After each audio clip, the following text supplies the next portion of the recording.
Step 8. Making the list. Who did we hurt and why it matters? All right, so let's just rip the Band-Aid off. Step 8. Made a list of all persons we had harmed and became willing to make amends to them all. Sounds simple, right? No. Simple? Try terrifying. It's like writing the guest list for your own guilt party. Honestly, Step 8 hit different. I thought I was done getting humbled after Step 4, but nope. Here comes Step 8 like, hey, remember that person you screamed at in 2007? Time to put them on the list. It's like your past walks in the room and starts pointing fingers. And what's wild is, we thought we were only hurting ourselves. But addiction has this ripple effect. Family, friends, coworkers, strangers. Everyone catches some of that fallout. Yeah, I used to say, it's my life. I'm not hurting anyone else. That was the lie I clung to like a floaty in a tsunami. But Step 8 made me stare at the wreckage. Real names, real people, real damage. For me, I resisted this step because I didn't want to admit just how much pain I caused. I was afraid the list would be too long, or worse, too real. Same. And let's be honest, some people on that list, I didn't want to be willing to make amends to them. I wanted to forget they existed. But that's where the second part of the step kicks your ego in the teeth.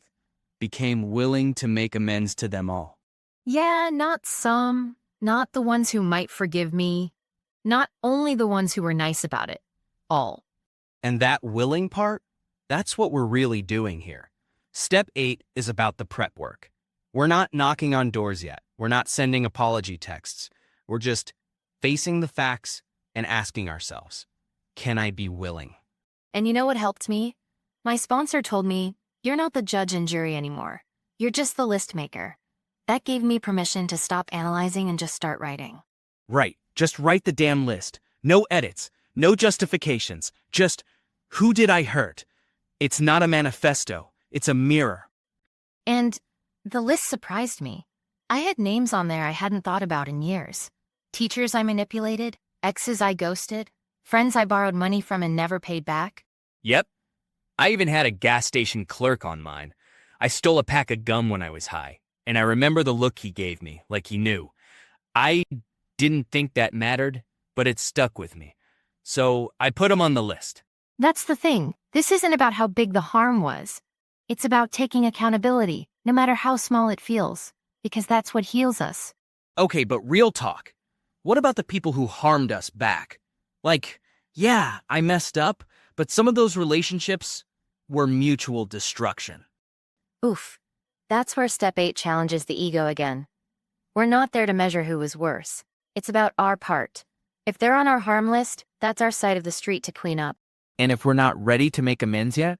That's fine. That's why it says became willing. Willingness is a process. I had a couple names on there that took me months to feel even 10% ready for. The point is, don't fake it. Pray for the willingness if it's not there yet. Yeah. I used to pray like, God, help me want to be willing. Like, way back at the start of the line. But that still counts. It totally counts. You don't have to be a finished product to keep moving. Step 8 isn't about performance. It's about honesty. And let's talk about the fear. Because I was terrified people would lash out, reject me, or worse, want nothing to do with me ever again. Valid fear. But you know what I learned? The list isn't for them. It's for you.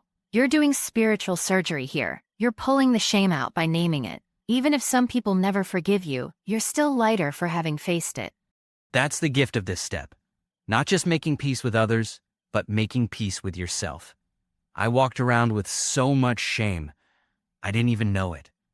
Step 8 started cutting those ties. And the list doesn't have to be perfect. You'll add names as you go. You'll remember things in the shower, in traffic, during Step 9. Just start. The healing doesn't happen all at once, but it starts the second you tell the truth. And just to sprinkle in some humor, I had one guy on my list I was convinced I owed amends to. Turns out I had completely imagined the whole event. He was like, dude, that never happened. Been there. Step 8 also teaches you that your memory in active addiction might not be the most reliable narrator. All right, If you're watching this and you're on step 8, here's what we'll tell you. Be brave enough to begin. That's it. You don't have to be ready for step 9 yet. Just be willing to write the names. Write them messy, write them scared, write them crying, write them laughing, but write them, because this is where the real freedom starts. If this hit home, hit that like button and share it with someone who might be struggling through step 8 right now. And drop a comment. What was the hardest part of making your list? Let's build a space where people don't have to carry this stuff alone. Subscribe for more raw recovery convos. And remember, progress, not perfection. We're all walking each other home.